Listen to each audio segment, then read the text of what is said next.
Kamusta po dyan sa inyo? Tayo po ngayon ay magbaback exercise. At susundutin po natin ang biceps. Ito pong unang exercise ay lat pull down. I-grab nyo lang po yung bar na little wider sa shoulder nyo. At hilahin hanggang dibdib. Ibaba nyo rin lang po yung shoulder nyo at pagdikitin lamang po yung likod nyo habang hinihila nyo yung bar. At slowly na-extend nyo po yung arms nyo pataas. Pahilan nyo lang po pero kailangan nyo pong kontrolin. Ito naman pong susunod ay tinatawag nilang seated row. Katulad lang rin po ng lat pull down, ang pagkakaiba lang po ay parallel pull.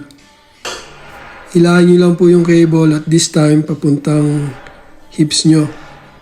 I-drop nyo lang rin po yung shoulder nyo at pagdikitin din lang po yung likod. At ganun din po at slowly let it go. Stay nyo po yung arms pero may kasamang control. At ito naman pong susunod ay tinatawag nilang cable pull down.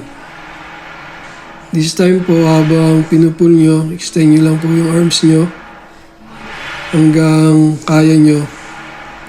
At habang hinihila nyo, papunta sa hips nyo. At make sure lamang po habang hinihila nyo ay gumagana yung likod na muscle nyo.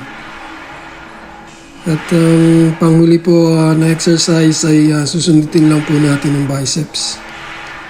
Dahil po yung bicep ay secondary muscle na na-stimulate pag nagbaback exercise.